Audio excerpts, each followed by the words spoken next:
Assalamualaikum warahmatullahi wabarakatuh. Kami dari kelas Al-Baqarah Mujahidah ingin mempresentasikan tentang penciptaan manusia menurut Al-Quran. A. Pengertian penciptaan manusia. Dalam Al-Quran, kata penciptaan disebut dengan khalaqa, yakhluqu, khalqan, yang memiliki arti secara bahasa membuat, menciptakan, mengukur, dan memperhalus. Kemudian, makna ini berkembang dengan arti menciptakan tanpa contoh sebelumnya. Kata khalaqa dalam berbagai bentuknya memberikan penekanan tentang kehebatan dan kebesaran Allah dalam ciptaannya, seperti menciptakan langit dan bumi beserta isinya yang dijelaskan dalam surat Al-Kahfi ayat 51. Sedangkan kata manusia dalam Al-Quran disebut dengan An-Nas yang memiliki arti manusia. Manusia diciptakan Allah dari dua unsur, yaitu jasmani dan rohani. Jasmani adalah jasad yang terdiri dari unsur yang bersifat materi, seperti susunan organ tubuh. Sedangkan unsur yang kedua adalah imateri tidak nampak, yaitu ruh. Antara jasmani dan ruh mempunyai hubungan yang erat dalam membentuk manusia seutuhnya. Ia disebut manusia apabila adanya ruh atau keduanya bersatu. Tetapi sebaliknya, bila keduanya berpisah, maka ia disebut mati. Keduanya tidak dapat disebut manusia, melainkan jasad saja atau roh saja. Penciptaan manusia menurut Al-Quran dan sains.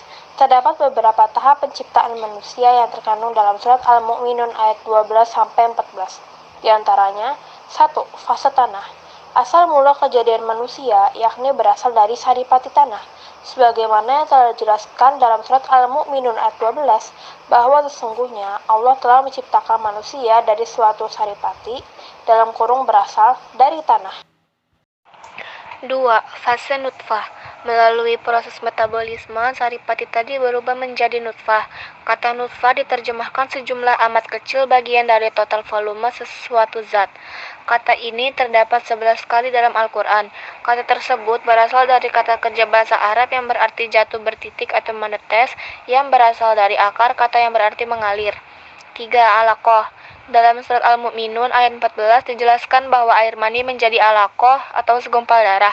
Kata alaqah dari sisi bahasa Arab bermakna 3, yaitu lintah, sesuatu yang tergantung, segumpal darah. 4. Mudghah. Dalam potongan surat Al-Mu'minun ayat 14 juga dijelaskan tentang mudghah, yakni alaqah, segumpal darah. Itu berubah menjadi mudghah, segumpal daging. Kata mudghah bisa bermakna segumpal daging dan bisa juga bermakna sesuatu yang dikunyah. 27. Ini terjadi pada hari 24 dan 25. Akhir minggu keempat, embrio manusia tampak seperti gumpalan daging atau sesuatu yang dikunyah. Penampakan seperti bekas kunyahan menunjukkan somit yang menyerupai tanda gigi. Somit mempresentasikan permulaan primordial dari vertebrae bakal tulang belakang. 28. 5. Tulang dan daging.